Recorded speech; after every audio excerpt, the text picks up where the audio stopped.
Hi everyone, welcome back to my YouTube channel. I'm Nicoleattias with Prospect to Win. I have Clarence back with me. We did a video about a week ago together all about sales, and he's the expert in sales in various industry sectors, like 3 of them.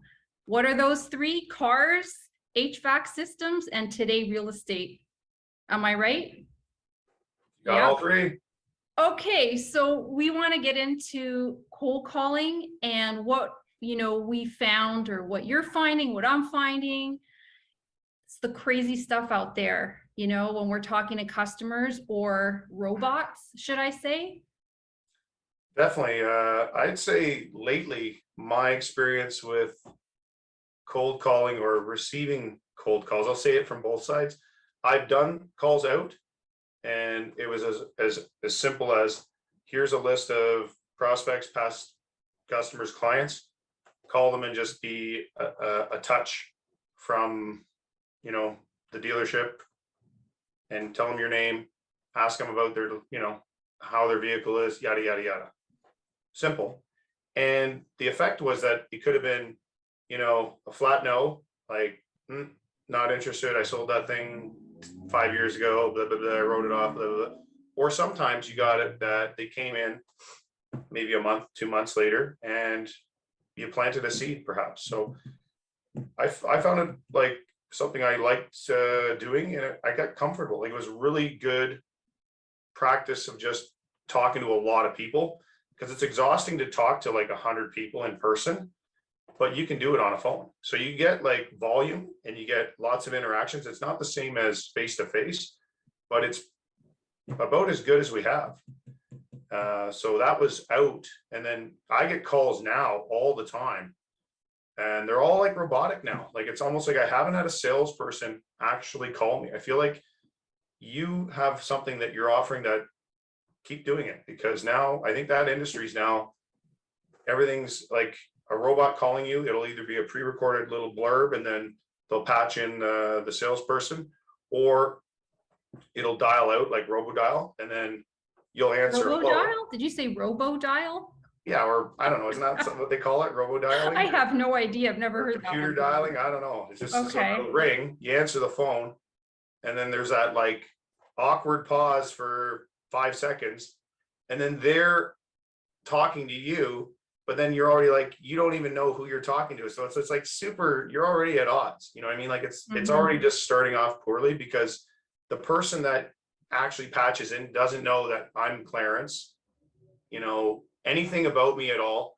So it's like, this is just starting off horrific. Like, it's like, maybe there's something to be salvaged, but I just feel that how you're going about doing any kind of cold calling is, as long as you're doing it that way, where you're a human making the call and having genuine conversations. Yeah. That to me is a lost art. Yeah. My son makes fun of me on the phones, right? He's like, you talking to another robot? How come you're always talking to robots? And how come people, when you do get to them, how come they're always saying no? And I'm like, well, they're not always saying no. I have to go through a bunch of the no's before somebody actually wants to hear more, right? But he's noticing, he's like, with the robots, he goes, you're always talking and dealing with robots, right? And it's sad, but that's what's happening. And same with on LinkedIn, I'm noticing as well, like these long, like scripted paragraphs, like pitches, and based on your answer that they're responding back with the robot, because it's crafted a certain way, and you just know it's so phony. So I actually responded to one of them, and I'm like, are you sending me an automated message? I don't respond to automated messages. And then I get like a human responding back, but then an automated paragraph to follow, right? It's like, it's crazy, but this is what's happening. It's all about being replaced by machines. Yeah, like literally. Like, no one's going to want an authentic human connection any longer. We're all going to be conditioned to just like have technology talk to us and have a bot that communicates. And I think you're seeing it everywhere. Like, even like chat bots, you're seeing it, all sorts of stuff like that. So it's kind of like the writing's on the wall, but again, in a world of like everywhere going that way, be contrarian and maybe stay kind of with the genuine old fashioned way, as long as, it's feasible for you. I think I love doing it. Like, even not trying to go off on a tangent, but I mean, even like knocking on someone's door, like it's kind of, we talked a little bit about it last video, but great practice for anybody who just needs to get some confidence being in front of people. It shows you how to speak, how to introduce yourself, have good body language, and and make a game out of it. Have some fun. People are more receptive to that too. They like to deal with other people. Receptionists are a lot easier to deal with that way. You might get a few that are, not so nice. It's not such a pretty interaction, to say the least, right? But generally you get some, they are warmer. They're happy to see somebody walk in. Like, imagine they're sitting there for like, 8 hours staring at a wall around them, like no human around them. It feels good to actually talk to people, and they'll be a little more helpful in that kind of mindset. Just depends who you're dealing with. So yeah, it's great walking from building to building, office to office, minus the no solicitation signs everywhere. Like, how do you deal with the no solicitation signs? Like, do you still walk in and talk to that company, or are you I don't know how stern people are on that. I think it's like, if you don't have a good game plan, because if they're already using a product like yours, are you like trying to solicit them for something they don't already use? No. Like, if you're dealing with a company and they buy, I don't know, paper and printer stuff, and you sell paper and printer products, are you offside? Like, you could get asked to leave, but I mean, you're not really in the wrong as long as you're polite about it and showing value. Like, again, they can handle it the way they want, but I mean, I don't think the fear should come from the salesperson about disqualifying themselves out of the situation before it even happens, because you never know, right? Like, sometimes they're like, yeah, we hate the people we deal with, they're terrible. Hey, well, oh great, you're not like those other guys that we hate. Cool, we'll try you out. Right. Well, in real estate, like, you're in real estate, commercial, it's funny because, with all the rules and regulations, you have to be careful, right? I'm sure you've been hammered over and over and over again with the no solicitation, right? And the do not call list. But I will tell you this, I had a boss a few years ago that would actually like congratulate you for getting kicked out of an office tower. That means you did your job. Go with a bang. Like, somebody else will be like, well, why'd you do that? You're going to get kicked out. He's like, no, that means you're working hard. That means you're get kicked out. Get booted out. You have nerves. You got the courage. Like, we want that. We want someone that's not just, afraid of their own shadow, like. Exactly. But it's amazing how, when I do speak to realtors, some of them are really like, they're fearful and they're trained to not just randomly cold call, right? And I'm only mentioning this because I know you're in real estate now. And I know it's different in other industries, but in that one in particular, right? You're hearing it a lot. But I like that, you just go in, do your thing, and let them guide you from there, right? Let them tell you, and then you have to assess, how far to go, right? I don't want to give out the wrong message here right now. No, right? You know what? Lead with value. Lead with you being, your personality. Like, people selling is still, it's not just a dry, like going to a menu and picking a hamburger and a fries and a drink. It's like, oh, this guy's different. I like this guy or this girl. She's fun. And maybe they have something compelling that I should listen to. Like, so, if you're selling, I always say lead with value and sell yourself. Do you use humor on the phone? Humor? Like joke around a little bit. Like, you feel for people. Like, if they're crass and they can, like, have some lewd language, maybe, you always stay kind of on the nice side, but you can throw a few little fun obscenities in there, maybe. Depends, right? You match, Not on it's kind this of, channel, Clarence, not on this no, no, no, channel. no, no. No, And I'm that's why I'm kidding. I'm not cussing kidding. or anything. It's mirroring, right? Like Yeah, everybody's different, right? Some people, they're dropping F-bombs and, you might throw one in or something, but just right. because they're like, oh, this guy's too polite. He's not a guy I want to deal with. He's just too like above board. I can't handle that.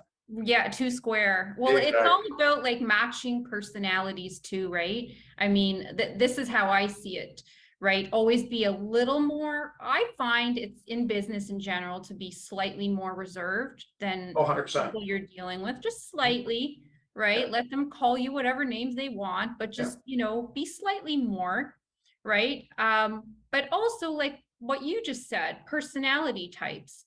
If somebody is very detail oriented, you might want to be a little more analytical with them. If somebody is more casual and relaxed and wants to have fun and throw jokes out, you might want to do that too. But again, always have that, don't be exactly at the level that they're at when they're doing these things, because then should a time come down the road and you're no longer working together. See, people never think about the future, they just think about the here and now.